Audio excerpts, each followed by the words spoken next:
Rebonjour. Alors, résonance pour les voix basses. C'est notamment pour Élysée, que j'ai entendu hier chanter dans une chorale, qui, en temps normal, je sais, est une bonne basse, une bonne vibration, ce qu'on appelle des basses profondes, vraiment, qui fait vibrer, là notamment je suis dans une église, ça fait ce genre de basse, vibrer les murs des églises, tellement ils ont des vibrations. Et puis je l'entendais dans cette chorale chanter, et je l'entendais chanter comme tous les choristes, à chanter avec la gorge. Il a totalement oublié sa colonne d'air. Elle avait disparu sous les partitions qui n'existaient pas, je pense. Et puis voilà. Et monsieur Élysée était en train de chanter comme s'il ne savait pas chanter. Alors, et je sais qu'il sait chanter. Alors, on va prendre un chant que j'ai déjà une fois appris, que je sais que par cœur, parce que ma foi, voilà, c'est le russe. Et je ne sais pas écrire le russe. Chertok Voy. Parce que c'est un chant qui justement résonne dans les basses. Alors bon, je suis un soprano, mais je vais essayer de chanter le plus bas que je peux. Alors, quand on chante en bas, surtout notamment les Africains, région équatoriale, dont Élysée fait partie, dont moi et en plus les autres, dans les autres continents, toute la région équatoriale, moi j'en fais partie. On a des voix épaisses, mais vous entendez ma voix. Vous entendez la voix de ceux qui sont dans la région équatoriale, vous entendez la voix de vos frères et sœurs, de vos amis. Vous avez remarqué que nous avons des voix pleines, des voix gospel, parfait pour ça. Alors, c'est un avantage, mais c'est aussi un gros désavantage pour nous. Parce qu'en fait, avec notre super voix pleine, on a tellement l'habitude de s'y appuyer dessus, puis d'avoir confiance dans cette voix pleine, parce que c'est vrai qu'elle est très belle, cette voix pleine, on a la chance de posséder ça, qu'on se conforte dedans, et on ne fait plus un effort. Alors qu'en fait, notamment notre voix pleine s'exprime très fort quand on chante bas. Puis si on ne fait pas d'effort quand on chante bas avec une voix pleine, on écrase les notes comme un éléphant bourré, parce qu'un éléphant n'écrase pas une chose par ignorance, n'est-ce pas? Mais un éléphant n'écrasera jamais personne s'il n'a pas de raison. Donc, comme un éléphant bourré qui écraserait quelque chose. Flap! Ta ta ta ta ta ta ta. Qu'est-ce que je vais chanter par exemple?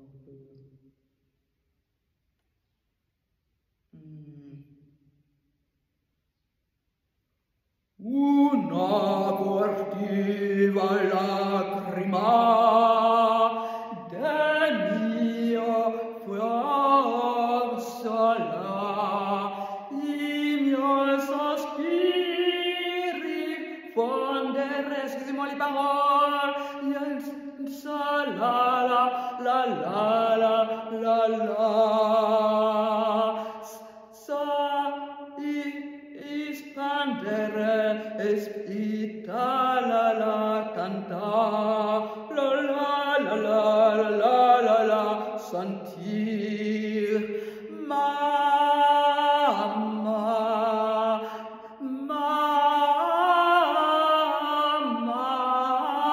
dove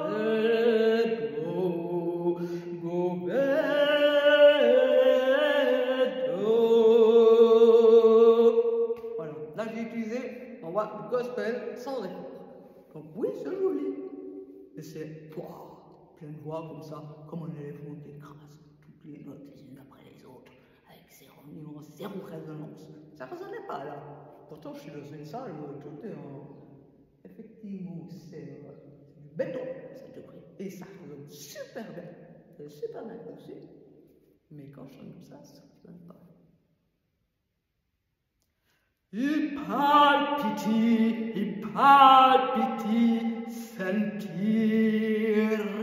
confondere il mio sospir, mamma,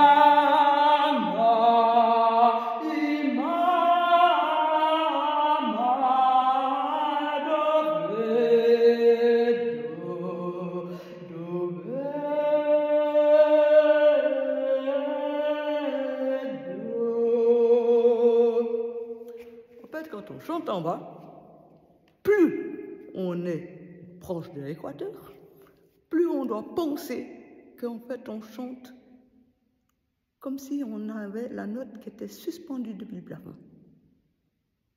Très léger. Donc je vais faire le Tchertogouï maintenant. C'est un chant russe, justement, de résonner, et c'est une chanson pour les basses profondes. Il y en a quelques-uns. Caleb. Il y a une semble, non, Joël n'est pas encore une basse. Peut-être qu'il est encore en mutation, je ne sais pas son âge. Mais il y a Isée, il y en a quelques-uns. Il y a une bonne basse là, qui pique. Et qui pense en plus qu'ils ne peuvent pas être solistes puisqu'ils sont basses. Alors si jamais, réponse à la question, tous les registres vocaux peuvent être des solistes. Et dans les grandes œuvres, les solistes, il y a un soliste par registre vocal. Donc, il y a une basse, un ténor, une alto et une soprano. Sinon, ça ne marche pas. Il y a les 4 solistes devant, le chef d'orchestre, les 64 musiciens et la chorale. Voilà. Donc, tout registre est potentiellement un soliste dès le moment qu'il travaille sa voix. Alors là, pour Tchertogouï. Alors, on pense que, déjà, une colonne d'air, bien droit, les épaules des pieds, pas comme ça, des pieds. En plus, une femme, donc ça fait sein en avant pour les femmes, sein en avant, cul en arrière pour les femmes. Et les hommes, vous imitez les femmes, comme ça. Position de portatrice. Et vous pensez que votre note, elle est pleine. Alors qu'en fait, elle sera tout en bas.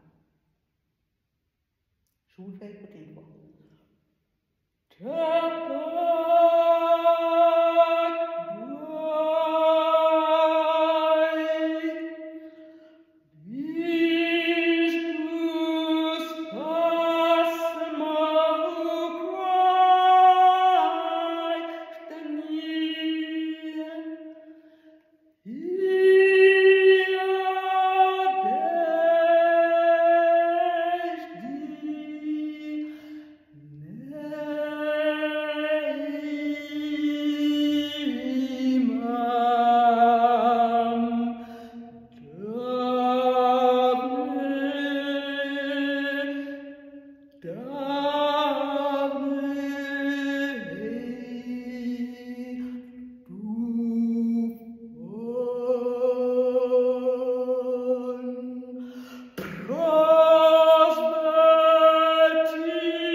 Ma main, j'indiquais quand je pensais où était ma note, comme quand je fais pour les cours de chant. Voilà. Alors, en fait, vraiment, ce chant-là, vous devez le chanter en résonance. C'est comme pour l'opposé, quand on fait des chants très très hauts. Jean le hier, le piano.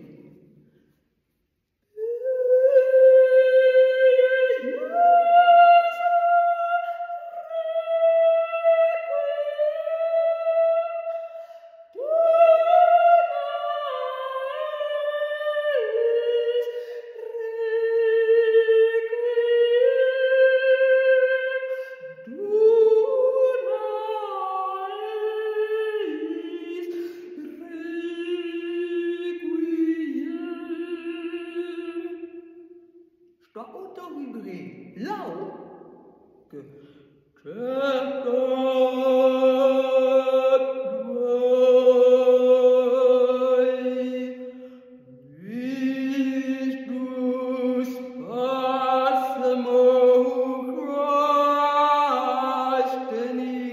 et pour ça, il faut imaginer qu'on a une patate brûlante dans la bouche, puis qu'on est des gens très bien habillés, et qu'on est en plein repas de famille.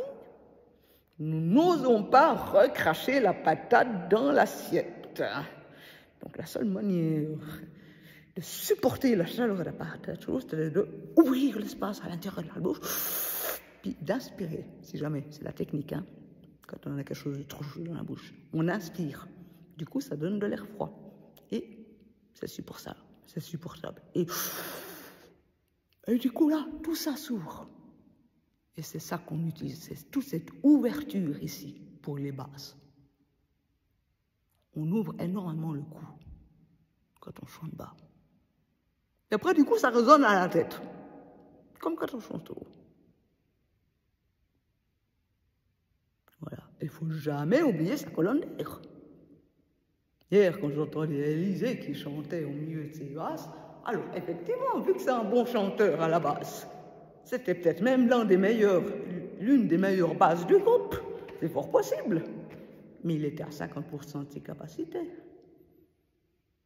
Parce que moi, je suis aussi une bonne chanteuse. Alors quand je vais dans un groupe amateur de chorale, puis que même je chuchote, puisque je suis obligée de chuchoter vu que j'ai une voix de soliste, ça s'entend. Donc même quand je chuchote, j'ai encore une des meilleures voix du groupe. Mais il ne faut pas diminuer notre qualité. Hier, j'ai entendu trois bouts de magnifiques chants où ils étaient toute une équipe ensemble, une harmonie formidable. Puis j'ai la chance de maintenant reconnaître la voix d'Élisée. Puis je l'entendais. Puis je disais, mais qu'est-ce qu'il fait là? Il est en train de s'ennuyer, de s'endormir sur place. Ah non, il chantait à 50%. Il chantait comme si je chante comme ça. Certot voi, vis du spasma u Christ tenir, iades di neimam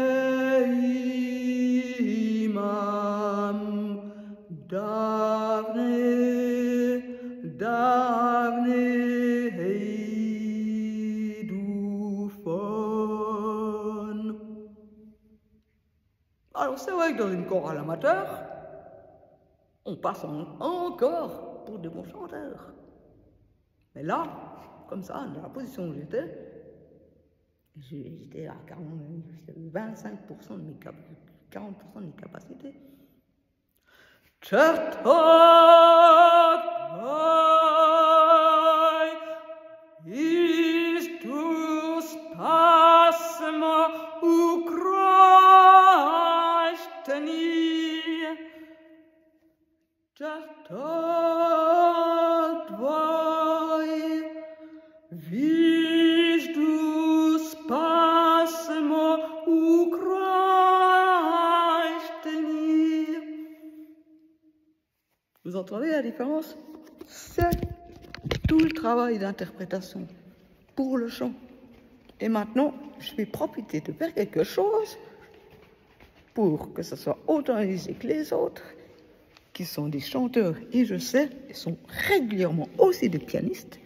J'ai fait une vidéo une fois de presque 40 minutes d'interprétation pour le piano. Parce que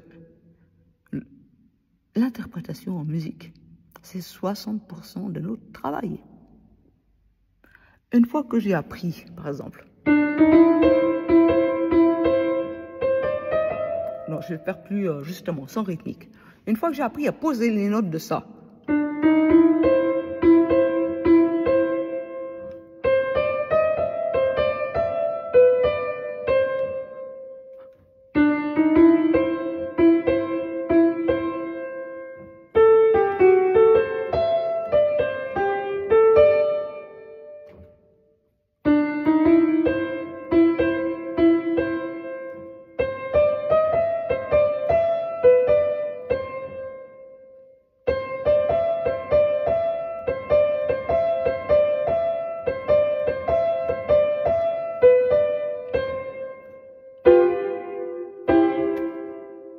là, j'ai placé. Mais maintenant, il me faudra, si j'étais en train de l'apprendre, ce qui n'est pas le cas, mais si j'étais en train de l'apprendre, il me faudrait maintenant l'interpréter et le placer rythmiquement.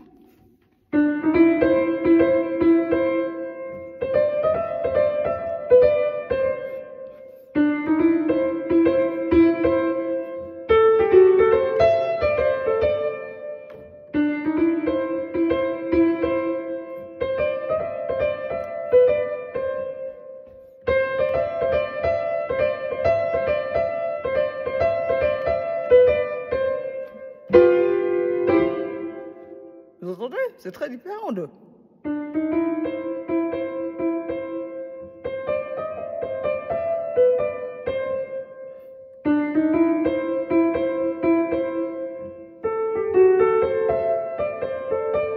Pourtant, c'est pas faux. C'est juste que je n'y fais que placer les notes, déchiffrer. Et c'est tout. Et ça fait de moi une presseuse de boutons. Boutons blancs et noirs. Et non pas une pianiste. Tandis que si j'y mets de l'intention, de l'énergie, et que je raconte l'histoire.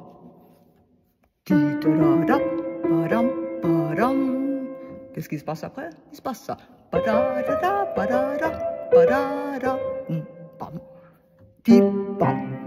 On recommence. Qu'est-ce que c'est la suite de l'histoire? Ah bon, on a fait ça. Ah non, le gars, il est plus original. Il nous fait descendre. Puis il nous fait pas descendre. Tout lisse, c'est...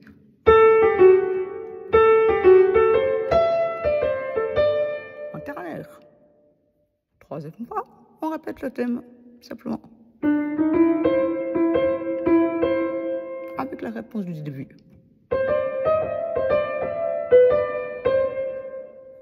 Et le petit pied qui nous fait après arriver à la suite. Alors on peut le faire. Le placer, c'est...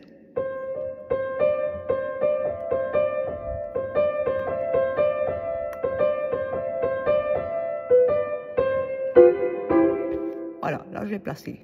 Maintenant, je vais le mettre, l'interpréter. Et c'est du ternaire. Donc, je dois raconter ces petites mélodies.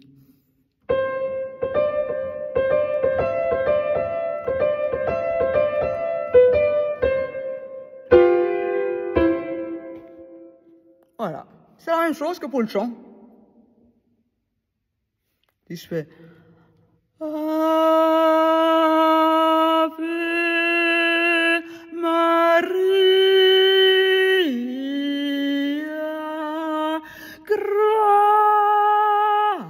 gratia plena, benedicta.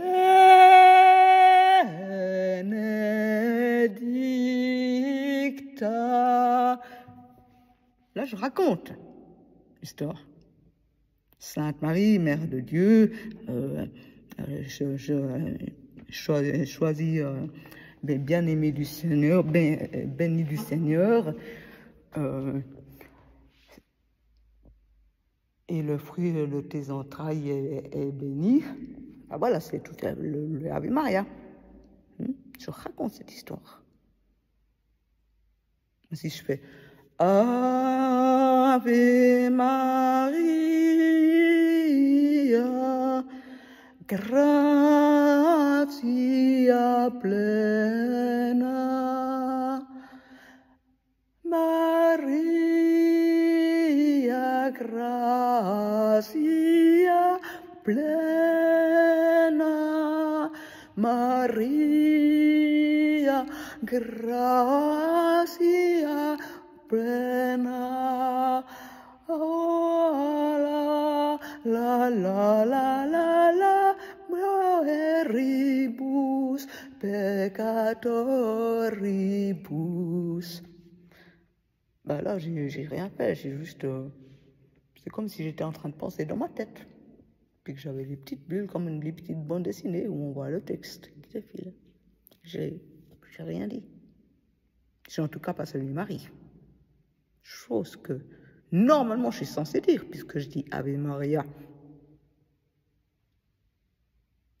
Normalement les chanteurs pour interpréter vous devriez être encore plus au courant qu'un pianiste puisque vous dites des mots qui signifient des choses. Allez, je vous laisse. Pialisez. Même en chorale. Alors, chante moins fort, ça c'est vrai, parce que une voix de soliste en plein milieu d'une chorale, ça se fait pas, parce que ça dérange tout le monde. Mais par contre, mais-y quand même la qualité que tu as, hein?